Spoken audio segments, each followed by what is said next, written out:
अभी मैं स्टार्ट कर रहा हूँ लार्ज इंटेस्टाइन को। अब मुझे बताएं कि कौन सा पार्ट है स्मॉल इंटेस्टाइन का। ये वाला, ये वाला, ये वाला, ये जो लार्ज इंटेस्टाइन को फूड दे रहा है, इलियम का आखिरी पार्ट। ये जो जगह है ना, ये वाली, ये इलियम और लार्ज इंटेस्टाइन के सीकम के बीच जंक्शन है। इस जंक्शन को कहते हैं इलियोसिकल जंक्शन या इलियोसिकल स्फिंक्टर या इलियोसिकल वॉल्व। तो ये क्या करेगा, ये सब्सटेंस को स्मॉल इंटेस्टाइन से लार्ज इंटेस्टाइन में भेजेगा। अब मुझे बताएं स्मॉल इंटेस्टाइन में क्या एब्जॉर्ब हुआ था, माइक्रो मॉलिक्यूल, डाइजेस्टेड फूड। बाकी क्या डाइजेस्ट नहीं हुआ, क्या एब्जॉर्ब नहीं हुआ भाई? पानी आपका यहाँ पे एब्जॉर्ब होता है, साल्ट आपके इधर एब्जॉर्ब होते हैं, मिनरल्स आयन सारे जो हैं, ठीक है, यहाँ पे एब्जॉर्ब होते हैं, वाइटामिन्स बहुत सारे आपके यहाँ पे एब्जॉर्ब होते हैं। तो साल्ट और वाटर को एब्जॉर्ब करने के लिए लार्ज इंटेस्टाइन है, ठीक है। अब जैसे मैं लार्ज इंटेस्टाइन के पहले पोर्शन की बात करूं, ये जो इधर से इधर तक ये वाला पोर्शन है ना, ये वाला, ये पहला, इसको कहते हैं सीकम। इसको, इतने से को सीकम कहते हैं, जिसको मैं वाइट कर रहा हूं, ये वाला, ये देख लें, नजर आ रहा नहीं, ये वाला, ये सीकम है। अब ये जो सीकम है, इस पर एक फिंगर टाइप प्रोजेक्शन भी लगी हुई है, ये देख रहे हैं आप, 20 से 25 सेंटीमीटर्स की। इसको हम अपेंडिक्स कहते हैं। और अपेंडिक्स का आप सबको पता है कि क्या रोल होता है अपेंडिक्स का। अपेंडिक्स का क्या रोल होता है? अपेंडिक्स को वेस्टिजियल माना जाता था, मगर आज पता चल रहा है कि अपेंडिक्स में इकोलाई नाम की बैक्टीरिया रह रही है, मतलब स्टोर हाउस है ये बैक्टीरिया के लिए। और यहाँ पे लिम्फ प्रोड्यूसिंग सेल्स भी हैं, लिम्फॉइड टिश्यू जिनको कहते हैं। तो मुझे बताएं, क्या अपेंडिक्स का लिम्फेटिक सिस्टम से कांटेक्ट है, रिलेशन है, इन्वॉल्वमेंट है या नहीं है? है। कौन सी है? क्या करता है? क्या करता है लिम्फेटिक सिस्टम में? लिम्फ प्रोड्यूस करके देता है, ठीक है, लिम्फ प्रोड्यूस करके देता है, वेरी गुड, लिम्फ प्रोड्यूस करके देता है। चलो, उसके अलावा मुझे बताएं, इसका सेलुलोज की डाइजेशन में रोल है? हाँ। कैसे है? कैसे है? तो भाई ये इकोलाई बैक्टीरिया स्टोर करता है, जिसके पास एंजाइम होता है सेल्यूलेज, और ये सेलुलोज की डाइजेशन करती है। मुझे बताएं, अगर सेलुलोज को सेल्यूलेज इकोलाई का एंजाइम डाइजेस्ट करे तो सेलुलोज किस में कन्वर्ट होगा? पहले स्टेप में, पहले स्टेप ऑफ डाइजेशन में सेलुलोज डाइसेक्राइड में कन्वर्ट होगा। उस डाइसेक्राइड का नाम क्या है? असदुल्लाह ने बताया, सेलोबायोज। सेलोबायोज। और ये सेलोबायोज और माल्टोज में फ़र्क ये है, दोनों ग्लूकोज के बने हुए हैं, मगर माल्टोज में अल्फा ग्लूकोज हैं दोनों, यहाँ पे दोनों बीटा ग्लूकोज हैं। ठीक हो गया भाई? चलो, मतलब अपेंडिक्स की सेलुलोज की डाइजेशन में इन्वॉल्वमेंट है। थोड़ी डाइजेशन होती है सेलुलोज की हमारे बॉडी के अंदर, मगर होती है। लार्ज इंटेस्टाइन में जनरली डाइजेशन नहीं होती, क्योंकि इसको अपना मीडियम नहीं होता, इसको अपना डाइजेस्टिव मैकेनिज्म नहीं होता।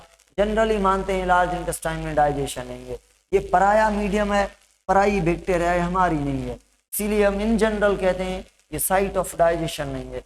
साइट ऑफ डाइजेशन कितनी है? एक माउथ है, एक स्टमक है, एक स्मॉल इंटेस्टाइन है। 3 मेजर साइट है। इन सब 3 में से most important hub of the digestive system small intestine है। चलो जी, अब अगर एक्सेप्शनल पूछे, क्या फेरेंक्स में भी डाइजेशन होती है? हाँ, माउथ वाली। क्या एसोफेगस में भी होती है? हाँ, माउथ वाली। क्या लार्ज इंटेस्टाइन में होती है? हाँ, सेलुलोज वाली। तो ऐसे पूछे तो हम बताएंगे, ठीक है। वो कौन सा इंटेस्टाइन का पार्ट है या पूरे जीआईटी का, जिसके पास अपने ही एंजाइम है, उसके अंदर ही डाइजेशन होती है? जी जी नम, जी जी नम, Google. Stomach, stomach most important है, मगर हब डाइजेशन का जो सारे टाइप के फूड को डाइजेस्ट करे वो इंटेस्टाइन होता है, ठीक है ना। चलो, मोस्ट इंपॉर्टेंट है स्टमक, मोस्ट इंपॉर्टेंट है। चलो, उसके बाद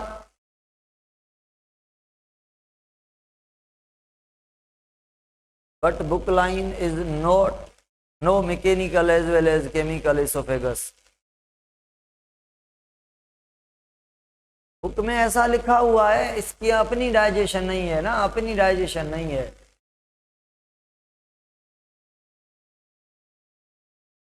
अगर पूछे आपकी माउथ की डाइजेशन कहाँ पे स्टॉप होगी, आप कहेंगे फेरिंग्स में स्टॉप।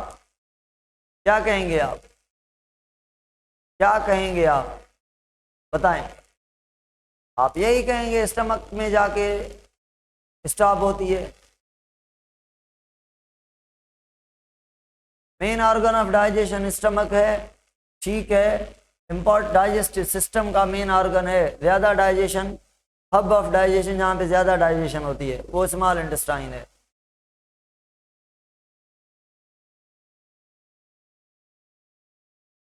डाइजेस्टिव सिस्टम में 3 साइड्स हैं डाइजेशन की। हाँ, अब आगे चलें, चलने भी नहीं दे रहे मुझे आप। विटामिन के एब्जॉर्बेट, ये वो पढ़ा रहा हूं मैं। सुने, विटामिन के कहाँ पे एब्जॉर्ब होगा? कौन विटामिन के को एब्जॉर्ब करवाएगा? पढ़ाया था मैंने इंट्रिंसिक फैक्टर की बात। हाँ जी बताएं। विटामिन B12 इंट्रिंसिक फैक्टर वाली बात। विटामिन के कहाँ पे एब्जॉर्ब होगा? लार्ज इंटेस्टाइन में। चलो आज पढ़ाऊंगा, नहीं पढ़ाया तो मतलब आज पढ़ाऊंगा।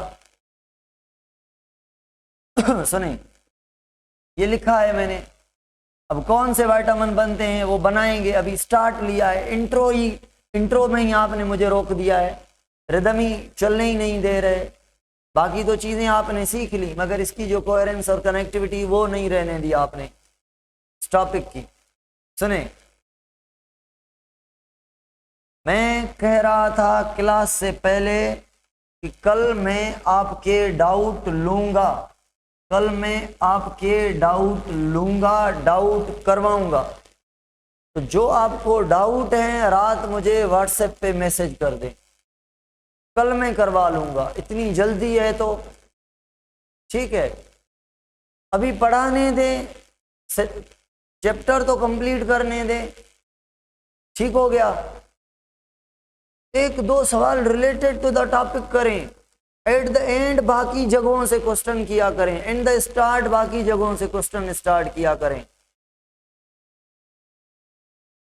मैं कह रहा हूं ना, व्हाट्सएप पे भेजें, कल मैं डाउट करवाऊंगा। लूंगा तो करवाऊंगा ना, कैसे नहीं चेक करूंगा व्हाट्सएप में। सुने, क्या कहा था हमने? कमेंट ना देखो तो मसले, देखो तो भी मसले। मैं क्या करूं? बहुत सारे बच्चे कहते हैं अभी भी कह रहे हैं कमेंट ना देखें। मैं कैसे ऐसे आगे चलूं? मैं कहता हूं आप मुतमईन हो, फिर मैं आगे चलूं।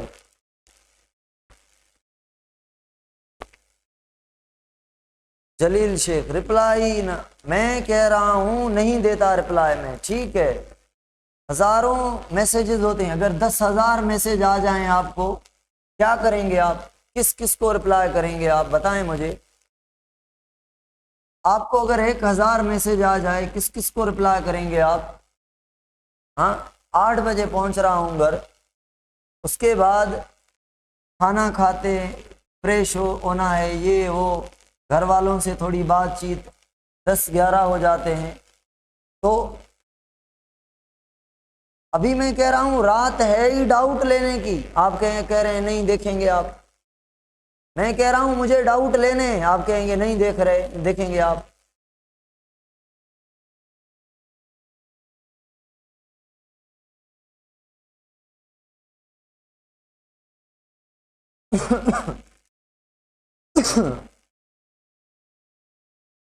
सुने,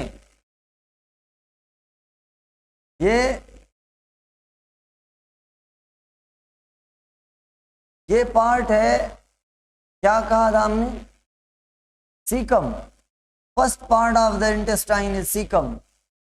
ये फूड लेगा, इसमें थोड़े बैक्टीरिया निकल के आएंगे, बाकी यहाँ बैक्टीरिया ग्रो करेंगे, रिप्रोड्यूस करेंगे, रहेंगे सीकम के अंदर। जो बैक्टीरिया निकल आएंगे फूड के साथ, फूड को डाइजेस्ट करते वो आगे जाएंगे। सेकंड जो पार्ट है स्मॉल इंटेस्टाइन लार्ज इंटेस्टाइन का, ये और ये और ये, यहाँ तक जो स्मॉल इंटेस्टाइन के पार्ट हैं यहाँ तक, ये कहलाते हैं सारे के सारे 3 पार्ट कोलन। एक पार्ट था कौन सा, सीकम। दूसरा क्या है, कोलन, जिसके 3 पार्ट हैं, वैसे तो 4 हैं। एक ये ऊपर जाने वाला असेंडिंग कोलन, दूसरा इधर जाने वाला ट्रांसवर्स कोलन, तीसरा नीचे आने वाला डिसेंडिंग कोलन, और चौथा सिग्मोइड कोलन। यहाँ पे ये जो ट्रन है एस टाइप ये बन रहा है, ये एस टाइप जो बन रहा है इसको सिग्मोइड कहते हैं, यहाँ तक डिसेंडिंग, और ये जो ट्रन है इस ट्रन को सिग्मोइड कहते हैं। और मगर हमारे बुक में सिग्मोइड का किस्सा नहीं है, तो असेंडिंग ट्रांसवर्स डिसेंडिंग, ठीक है। तीसरा पार्ट जो है वो है रेक्टम। अब जो रेक्टम है वो आखिरी पार्ट है इंटेस्टाइन का, ये वाला रेक्टम है, ठीक है, ये वाला रेक्टम है। इधर एनल ओपनिंग है जहाँ से अनडाइजेस्टेड फूड बाहर रिलीज होता है। तो भाई अब कोलान के अंदर ये जो आप ऐसे ऐसे फोल्ड देख रहे हैं, ऐसे ऐसे देखे हैं ना, ये जो फोल्ड देख रहे हैं ऐसे ऐसे, ये शो कर रहे हैं कि जो पेरिस्टालिसिस होगी वो इनकम्प्लीट होगी, डिसकंटिन्यूअस होगी। इनकम्प्लीट नहीं, डिसकंटिन्यूअस होगी, डिसकंटिन्यूअस होगी। इधर से फूड को धक्का जाएगा, इधर, इधर से इधर, इधर से इधर, इधर से इधर, आहिस्ता आहिस्ता धक्का दिया जाएगा, फूड को रखा जाएगा, आहिस्ता आहिस्ता फूड इसीलिए ट्रांसपोर्ट हो रहा है ताकि वाटर रीअब्जॉर्ब हो सके, मिनरल्स वाइटामिन्स रीअब्जॉर्ब हो सके। इकोलाई की जो बात हमने छोड़ दी रास्ते में, जो आपने कंप्लीट करवानी नहीं दी इकोलाई की, इकोलाई सेलुलोज की डाइजेस्ट करवाएगा, सेलुलोज की डाइजेशन करवाएगा, और उस सेलुलोज को तोड़ के विटामिन के, विटामिन B1 और बहुत सारे विटामिन्स बनाएगा। मेनली विटामिन के बनवाता है, और कुछ टॉक्सिन्स भी बनाता है बैक्टीरिया हमारे इंटेस्टाइन के अंदर, मगर थोड़े होते हैं, इतनी उनकी कंसंट्रेशन नहीं होती, तो जो है मेन काम इनका कोई नुकसान नहीं होता। टॉक्सिन्स एसिडिक फॉर्म में होते हैं, बैक्टीरिया से प्रोड्यूस होते हैं, सम एसिड्स, ठीक है, सम एसिड्स प्रोड्यूस होते हैं बैक्टीरिया से। ये प्रोड्यूस हो रहे हैं बैक्टीरिया से, सेलुलोज की डाइजेशन हो रही है। हाँ, पिक्चर में सिग्मोइड है, पिक्चर में है, डिस्क्रिप्शन में नहीं है। ये सिग्मोइड कोलन ये है ना, इस टाइप जो कवर है ये सिग्मोइड है, ये लिखा हुआ है यहाँ पे, ठीक है, हमारे टेक्स्ट के अंदर डिस्क्रिप्शन में नहीं है, मैं ये कह रहा था।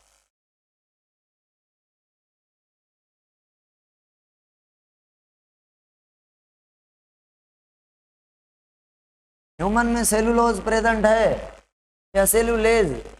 सेलुलेज, इंसान के अंदर अपना सेलुलोज है।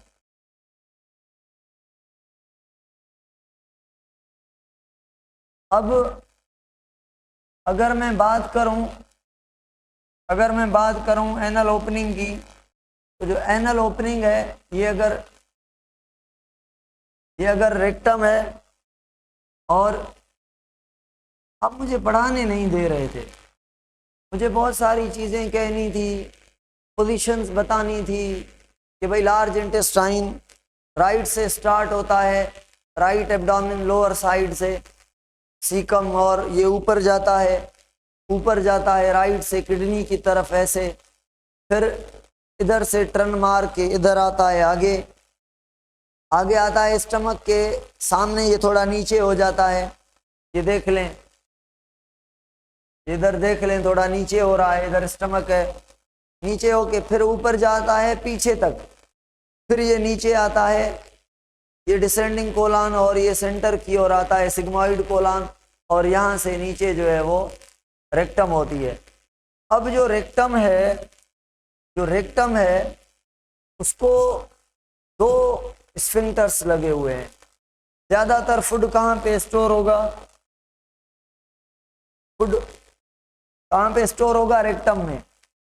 तो रेक्टम के अंदर ज़्यादा से ज़्यादा रीअब्जॉर्प्शन होगी, मतलब जैसे फूड जाता जाएगा रीअब्जॉर्प्शन होती जाएगी, मगर रेक्टम में तो 10-12 घंटे 24 घंटे स्टोर होगा, तो मैक्सिमम रीअब्जॉर्प्शन रेक्टम में हो रही है।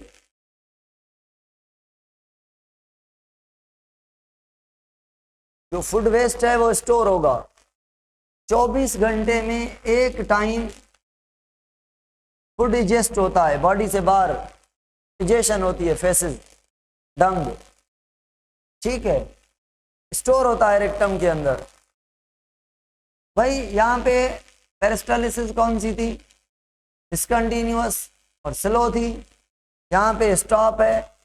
अब जो रिफ्लेक्स है, इजेशन का रिफ्लेक्स, इजेशन रिफ्लेक्स ये है कि रेक्टम के अंदर फूड पड़ा है, ये फूड अगर एब्जॉर्प्शन पानी की ज़्यादा हो जाए तो फूड सॉलिड होता जाएगा या लिक्विड होता जाएगा। अगर किसी आदमी को कॉन्स्टिपेशन है, कॉन्स्टिपेशन समझ रहे हैं, कब्ज जिसको कहते हैं, अगर किसी को कॉन्स्टिपेशन है तो ये ज़्यादा देर रुकेगा, क्योंकि कॉन्स्टिपेशन के अंदर 24 घंटे में एक टाइम अनडाइजेस्टेड फूड की इजेशन नहीं होती। 2 दिन, 3 दिन, 1.5 दिन, 2 दिन, 48 घंटे, 60, 50, 70 के बाद इजेशन होती है। तो जब कॉन्स्टिपेशन हो जाती है तो फूड और ज़्यादा सॉलिड हो जाएगा, क्योंकि ज़्यादा टाइम स्टोर हो रहा है। जितना स्टोर होगा तो एब्जॉर्प्शन हो जाएगी। समझ आ रही है? अगर कॉन्स्टिपेशन हो जाए तो कॉन्स्टिपेशन के अलावा एक और बीमारी होती है, पाइल्स। बस फर्क ये है कि पाइल्स के अंदर जो कॉन्स्टिपेशन की वजह से ही कभी कभी हो जाती है, जो ये एनस है, ये एनस है, इस एनस के पीछे ब्लड वेसल्स होती हैं, जो कि ब्लड वेसल सुपरफिशियल होती हैं, वो ज़्यादा प्रेशर की वजह से डैमेज हो जाती हैं, ठीक है, डैमेज हो जाती हैं पाइल्स। एनस के साइड वाली रेक्टम की जो ब्लड वेसल हैं वो ब्रेक हो जाती हैं, बैठ नहीं सकता आदमी, ठीक है, ज़्यादा बैठने से हो जाती है। क्या कहते हैं इसको? पाइल्स को, पाइल्स को बवासीर, बवासीर, बवासीर कहते हैं, ठीक है ना। ये जो पाइल्स है, इसमें अगर ब्लड वेसल टूट जाएंगी तो मतलब जो इजेशन होगी उसके साथ लाजमी ब्लीडिंग होगी। अगर किसी आदमी को पाइल्स भी है, ब्लड वेसल डैमेज है इधर की, और कॉन्स्टिपेशन भी हो जाए तो और डिफ़िकल्ट होगा, और ज़्यादा ब्लड वेसल डैमेज होंगी और ज़्यादा उसको तकलीफ़ होगी टूल को, अनडाइजेस्टेड फूड को, स्टूल को ट्रांसफ़र एडजस्ट करने में। वीडियो पॉज नहीं हुई मेरे पास, किसके पास वीडियो पॉज हो गई है भाई? Is there any issue in the video?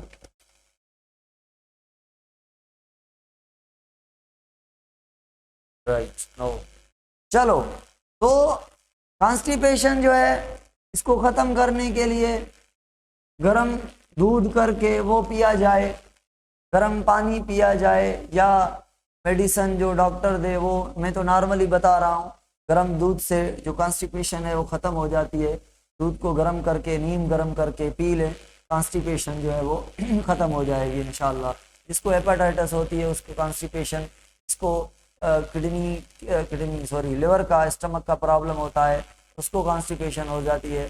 तो कॉन्स्टिपेशन जो है ये बहुत सारी बीमारियों को दावत दे के आती है, इसको मेंटेन करना पड़ता है, और मेंटेन करना बहुत मुश्किल नहीं है। इसको खाना अच्छा चाहिए, ज़्यादा खाना चाहिए, मतलब सही सही से खाना चाहिए, और जो है पानी ज़्यादा पीना चाहिए, हाइड्रेटेड रहना चाहिए, दूध उबाल के पीना चाहिए, ये ख़त्म हो जाएगी, ये नहीं रहेगी इंशाल्लाह। अच्छा, एक और बात, एनस की बात। एनस से इजेशन होती है। एनस के कितने स्फिंक्टर हैं? एक इंटरनल स्फिंक्टर है और दूसरा एक्सटर्नल स्फिंक्टर है। आप सबको पता है कि इंटरनल जो है वो इनवॉलंटरी है, जो एक्सटर्नल है वो वॉलंटरी है। और ये भी पता है आपको, जब बच्चा छोटा होता है, बिल्कुल पैदाइश होती है बच्चे की, तो दोनों इनवॉलंटरी होते हैं। इसीलिए बच्चा जो एडजस्ट करता है उसको अपना कंट्रोल नहीं होता। हमारे जब हम बड़े हो जाते हैं, बच्चा बड़ा हो जाता है, तो एक्सटर्नल जो है इनवॉलंटरी से वॉलंटरी बन जाता है, बाकी इंटरनल इनवॉलंटरी रहता है। जब अनडाइजेस्टेड फूड को निकलने का टाइम होता है, प्रेशर बनता है, तो कौन से स्फिंक्टर पे वो प्रेशर देगा, इनवॉलंटरी पर। देन उसका इफेक्ट होगा एक्सटर्नल पर, हमें पता चलेगा कि हमें भाई जो है स्टूल को पास करना है। देन हम अपनी मर्जी से, हम अपनी विल से एक्सटर्नल को यूज़ करके इसको हम अनडाइजेस्टेड फूड को, स्टूल को पास करेंगे। और ये प्रोसेस जो है स्टूल को रिमूव करना, स्टूल को रिमूव करना इज कॉल्ड एज रिफ्लेक्स। कौन सा रिफ्लेक्स, कौन सा रिफ्लेक्स है ये इजेशन रिफ्लेक्स, ठीक है। अच्छा, किसी ने कहा कि इंटरनल गिव्स स्टिम्युलस, ये बात सही है कि नहीं है? अदा मां क्लास वठा दो, क्लास का बाद तव्हांखे कॉल कयां थो मां, खलील भाई।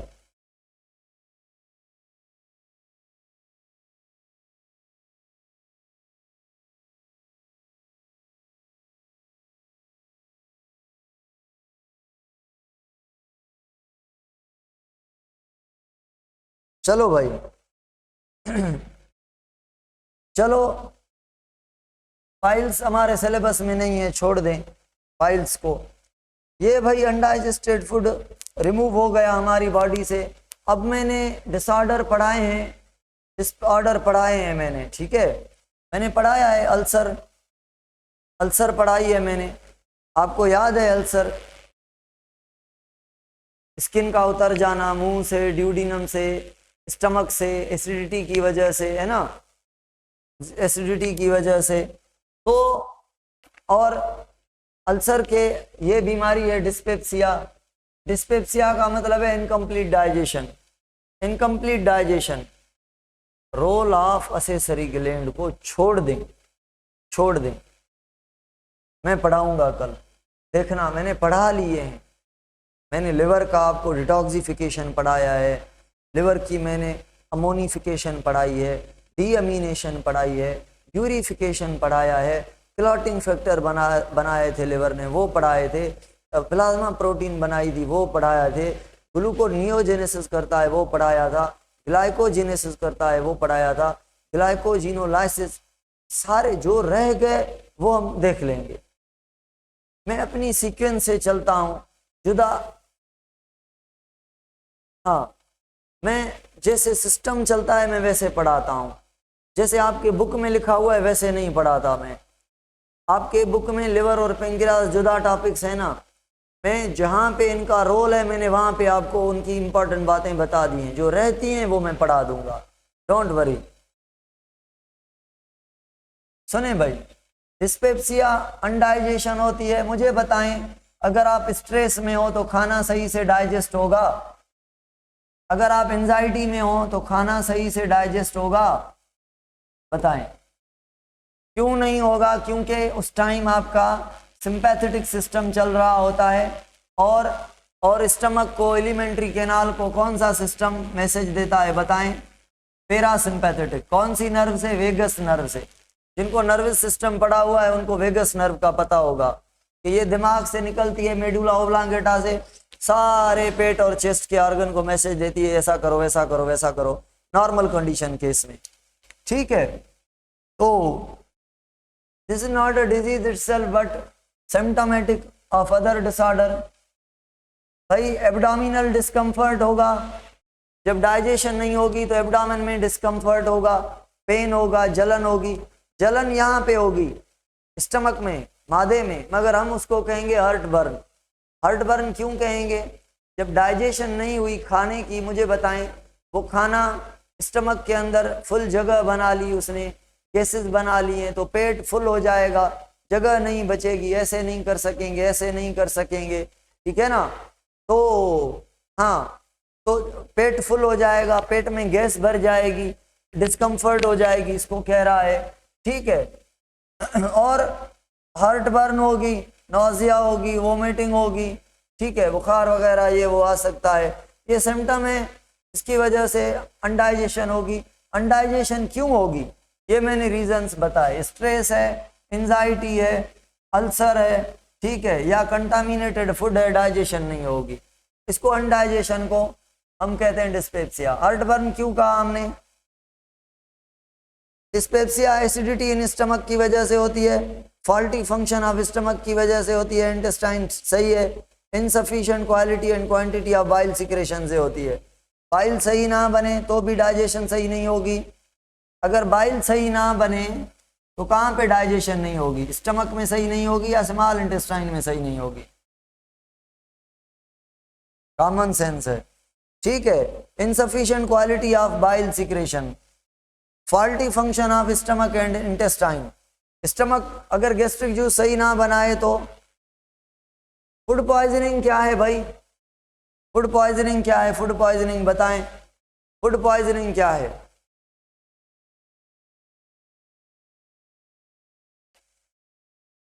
ब्लॉटिंग नहीं है, बॉट्यूलिज्म होता है, बॉट्यूलिज्म होता है। यहां पे होगा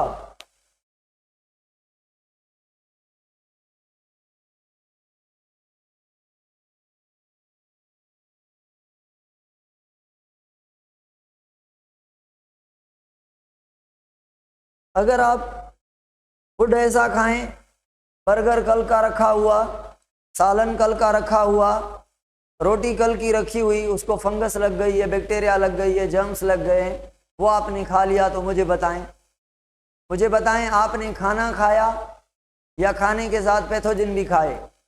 कॉमन सेंस है, जहर खाया, बिल्कुल सही कहा असदुल्लाह ने। कंटामिनेटेड फूड मतलब ऐसा फूड जिसके अंदर पैथोजन हो। अच्छा, ओनली पैथोजन होगा या पैथोजन के टॉक्सिन्स भी होंगे जो उसने उस खाने पर खा खा के रिलीज किए हैं? जैसे हम खाते हैं तो रिलीज भी करते हैं, बैक्टीरिया भी खाएगा तो रिलीज भी करेगा, और वो जो रिलीज करेगा वो हमारे लिए टॉक्सिन होंगे।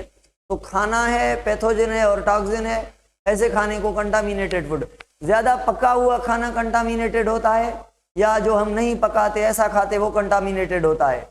बताएं, अनकुक्ड या कुक्ड? कुक्ड में तो पैथोजन भी कुक्ड हो जाएगा ना। जो अनकुक्ड होगा, जैसे फ्रूट वगैरह होते हैं, या कुक करने के बाद रख रहे हैं वो, ठीक है ना, या अनकुक्ड या कुक्ड करने के बाद हमने रख लिया फिर पैथोजन लगे, ठीक है। तो ये हो गई फूड पॉइजनिंग। अब अगर फूड पॉइजनिंग हो गई, मुझे बताएं स्टमक क्या कहेगा? इस खाने को मैं डाइजेस्ट करूं? इंटेस्टाइन क्या कहेगा? इस खाने को मैं डाइजेस्ट भी करूं, एब्जॉर्ब भी करूं? नहीं, स्टमक कहेगा निकालो खाने को, गंदा खाना है, टॉक्सिन्स पड़े हैं, ठीक है। तो या तो स्टमक ऊपर निकालेगा या नीचे। तो मुझे बताएं, वोमिटिंग होगी या डायरिया? डायरिया होगी, दोनों हो सकते हैं। डायरिया मतलब तेज पेरिस्टालिसिस, वोमिटिंग मतलब तेज, क्या तेज? वोमिटिंग मतलब क्या तेज? Anti peristalsis. समझ आ रही है? तेज पेरिस्टालिसिस क्यों होती है डायरिया में, फूड पॉइजनिंग में? मोशन क्यों होते हैं? इसीलिए कि अगर इसी खाने को रखेंगे, इसके पैथोजन या इसके स्पोर जो हैं या इसके जो टॉक्सिन्स हैं बॉडी में एब्जॉर्ब ना हो जाएं, इसको नुकसान ना देने, ताकि इसी खाने को निकालो जल्दी में। इसीलिए मोशन में पानी इसीलिए ज़्यादा होता है कि खाना ज़्यादा देर टिके तो पानी एब्जॉर्ब हो ना। खाने को टिकने नहीं दे रहे, निकालो भाई निकालो निकालो, तो इसीलिए मोशन है, पानी है ज़्यादा। पानी और साल्ट की कमी होती है मोशन में, डायरिया डायसेंट्री में, इन्फेक्शियस हो या ना हो। पानी और साल्ट की कमी क्यों कमी होती है? पानी और साल्ट की कमी क्यों होती है? क्योंकि पानी एब्जॉर्ब ही नहीं हुआ, करना भी नहीं एब्जॉर्ब, गंदा पानी है, और ये पानी जो है पैथोजन कंटेनिंग है। तो डॉक्टर के पास जो आदमी जाएगा फूड पॉइजनिंग के बाद, डॉक्टर कहेगा कितनी बार वोमिटिंग की है, डायरिया हुई है? हाँ भाई हुई है, चलो हाल पूरे हैं। तो डॉक्टर कहेगा भाई ड्रिप लगाओ इसको, एक ग्लूकोज वाली, एमॉक्सिल रिंगर वगैरह, और ORS पिलाओ, सुबह दोपहर शाम 3 4 5 बार पिलाओ, ताकि इसकी बॉडी की जो डिहाइड्रेट कंडीशन है वो पूरी हो जाए। ऐसे चेक करता है। फ्लेजल भी लगाएगा, ठीक है, फ्लेजल भी चेक करेगा, हाँ भाई मेरा पानी पूरा है, क्योंकि मैंने अभी 3 गिलास पिए थे पानी, स्टेप में, अभी चौथा गिलास पानी की जरूरत है, 1 मिनट। पकार है, अगर पानी तो यार, समझ आ गई? समझ आ गई? तो ये आपका ये डायरिया हो सकता है, वोमिटिंग हो सकती है, एब्डोमिनल पेन हो सकता है फूड पॉइजनिंग के, और 12 से 14 आवर्स खाने के बाद पता चलता है अरे भाई ये तो खाना खराब था। ठीक है, one of the commonest cause of food poisoning the toxins produce by the, जो बैक्टीरिया आपने खाने के साथ खाए, और वो सल्मोनेला एंड कैम्फाइलोबैक्टर बैक्टीरिया हैं जो फूड पॉइजनिंग करते हैं खास करके। ठीक है,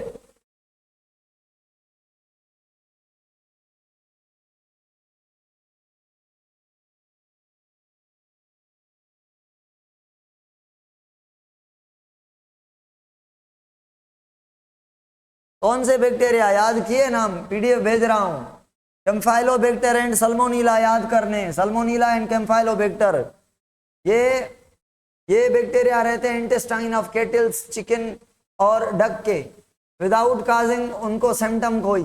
अगर ह्यूमन इनको खाएगा या इनका मिल्क पिएगा या इनके अंडे लेगा खाएगा तो इंसान को बताएंगे कि भाई कैसे फूड पॉइजनिंग होती है। तो इंसान को ये कहाँ से मिलेंगे, अंडे से, गोश्त से, इनको खाने से। ठीक है, चलो मिल्क से ट्रीटमेंट क्या होना चाहिए आपने बता दिया। ये जो ट्रीटमेंट है वो खाने को अगर हम पका लें, पकाने के बाद अगर इस बैक्टीरिया से बचना है तो ठंडी जगह पे रखना चाहिए खाने को, फ्रिज में, मतलब खाना अगर फ्रिज में नहीं रखेंगे तो मसला होगा। अब ये बॉटुलिज्म देखें, बॉटुलिज्म को पढ़ें तो मैं बताऊं। आप कहते हैं ब्लॉटिंग, ब्लॉटिंग, ब्लॉटिंग और होती है, ब्लॉटिंग का यहाँ नहीं लेना देना, बॉटुलिज्म होता है।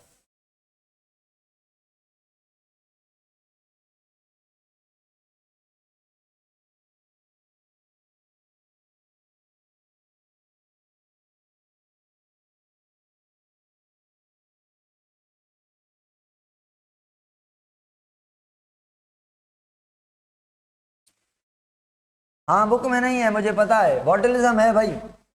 बॉटुलिज्म ऐसी कंडीशन है जिसमें जो पॉइजन का इफेक्ट है वो ज्यादा सीवियर पड़ जाता है।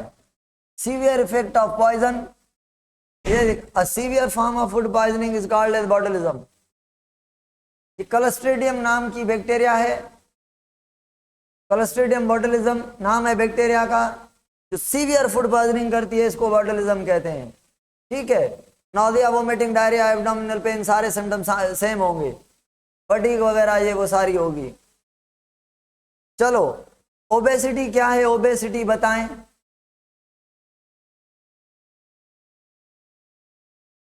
ओबेसिटी क्या है भाई, पता है ओबेसिटी का? नहीं, मोटा पड़ जाना, मोटा हो जाना, ज्यादा खाएगा जो ओबेस हो जाएगा। अच्छा, अगर ओबेसिटी से बचना चाहिए, खाना कम करना चाहिए या एक्सरसाइज ज्यादा करनी चाहिए? एक ऑप्शन बताएं, दोनों नहीं, मुझे पता है दोनों सही हैं। Exercise, very good, very good, exercise ज्यादा करनी चाहिए, काम करना चाहिए और खाना खाना चाहिए, मगर तरीके से खाना चाहिए। फास्ट फूड नहीं खाना चाहिए, ज्यादा हैवी फैटी फूड नहीं खाना चाहिए। ठीक है ना। चलो, ओबेस पर्सन के पास ब्लड प्रेशर का प्रॉब्लम आ सकता है, ओबेस के पास। क्यों? क्योंकि कोलेस्ट्रॉल बढ़ जाएगा तो ब्लड के वेसल नैरो पड़ जाएंगे तो ब्लड प्रेशर बढ़ जाएगा। ठीक है ना, हार्ट उसका कमजोर हो जाएगा क्योंकि ब्लड प्रेशर का उसको मसला होगा। किडनी उसकी डैमेज हो सकती है। ठीक है ना, हार्ट अटैक के चांसेस हैं उसको। ऐसा नहीं कि उसको होगी बस लाजमी है, जो मोटे हैं उनको डराएं, ऐसा नहीं है। ठीक है ना। डिस्पेप्सिया भी अनडाइजेशन है, फूड पॉइजनिंग में भी डाइजेशन नहीं होगी, ये क्लोजली रिलेटेड है। फूड पॉइजनिंग से ही डिस्पेप्सिया हो सकती है, मगर डिस्पेप्सिया की अगर बात करें तो उसका मतलब है अनडाइजेशन। ठीक है। किसी को खाना क्यों नहीं लगता? खाना इसलिए नहीं लगता, वो खाना सही नहीं खाता। खाना इसलिए नहीं लगता क्योंकि वो जो है खाना अच्छा नहीं खाता, एक टाइम पे ज़्यादा खाता है। ठीक है, सही टाइम पर नहीं खाता। क्यों खाना किसी को इसीलिए नहीं लगता, किसी की जेनेटिक्स ऐसी होती है, हम जेनेटिकली ऐसे हैं। ठीक है मैं खाता हूँ, सही खाता हूँ, स्टमक प्रॉब्लम की वजह से खाना नहीं लगता। हरी भाभी खाती है खाना? नजर तो नहीं आता। Obesity is the result of inheritance. Genetically भी मोटापा हो सकता है। ओबेसिटी जेनेटिक फैक्टर भी है, खाने न्यूट्रिशनल भी है।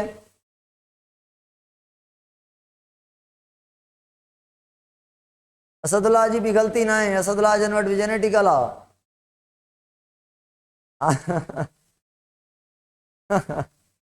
चलो चलो, अच्छी बात है, आपको लगता है खाना तो माशाल्लाह माशाल्लाह। थोड़ी एक्सरसाइज कर लिया करें, थोड़ी एक्सरसाइज कर लिया करें।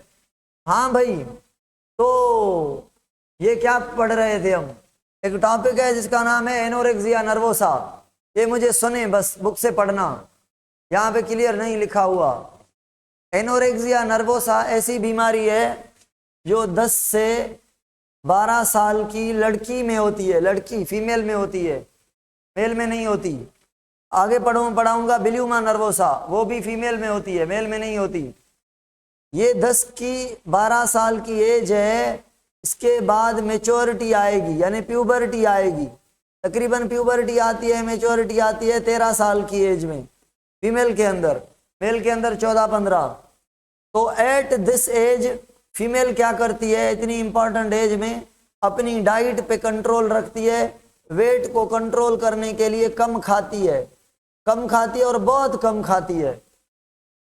भाई वेट ना बढ़ जाए, वेट ना बढ़ जाए, इस चक्कर में खाने को इतना कम इतना कम इतना कम के खाना बिल्कुल कम खाया जाता है। बॉडी के प्रोसेस सही नहीं चलते, बॉडी की डिमांड पूरी नहीं होती, फिर भी इसको वेट का मसला होता है कि वेट कम हो जाए, वेट कम हो जाए।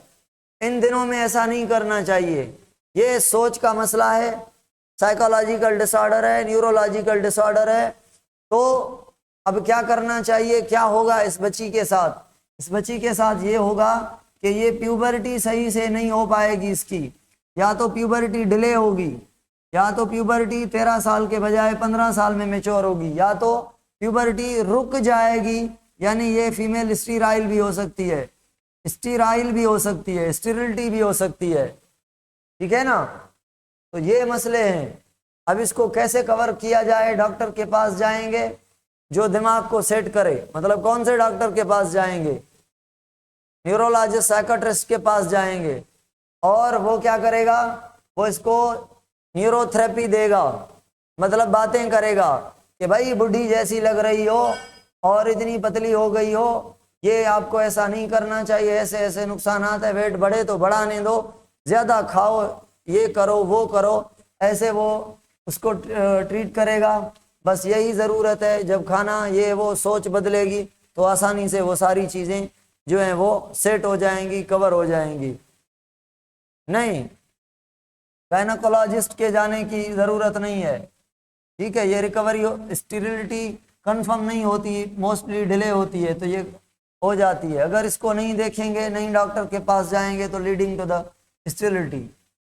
ठीक है, चलो उसके बाद एक और डिसऑर्डर है जिसको कहते हैं बिल्यूमा नर्वोसा।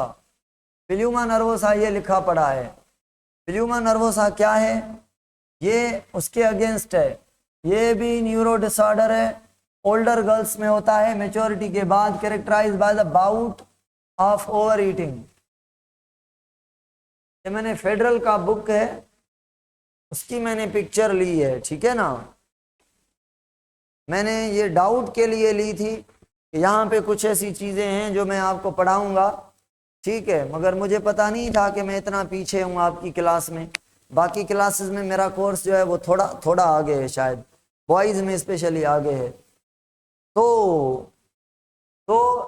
इसमें क्या होता है, ज़्यादा खाने की आदत पड़ जाती है।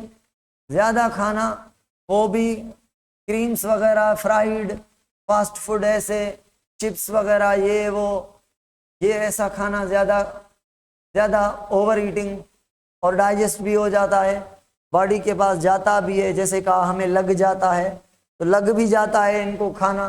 ठीक है, जब लग जाता है खाना तो क्या हो जाती हैं, वो मोटी हो जाती हैं।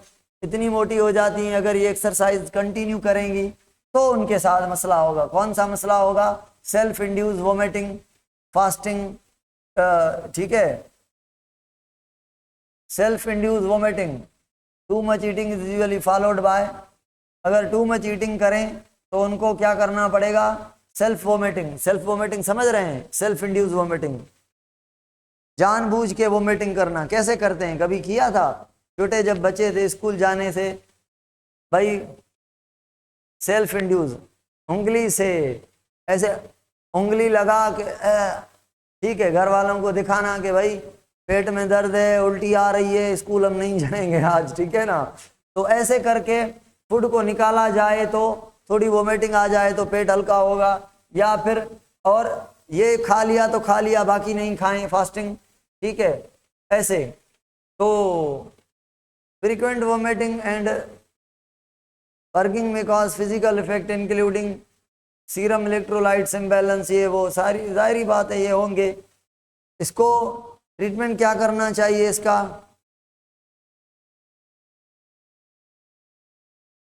माल nutrition, weight loss, treatment should be in hospital under the strict supervision, खाना पीना इसका कंट्रोल करना पड़ेगा, माल न्यूट्रिशन से बचना पड़ेगा, वेट लॉस की ओर जाना पड़ेगा, ठीक है। अब ये कैसे होगा ये आप समझ रहे हैं, वेट लॉस कैसे होता है, इसको भगाएंगे, वर्जिश कराएंगे, कम खाना खिलाएंगे। मुझे बताएं जल्दी में, जो ये है डिजीज विल्यूमा नर्वोसा, ये हेरिडिटी कैसे है, बच्चे पूछ रहे हैं ये हेरिडिटी कैसे है, बताएं कि हेरिडिटी कैसे है। अल्सर को थोड़ा पढ़ लेना, ठीक है ना, मैंने पढ़ाई है।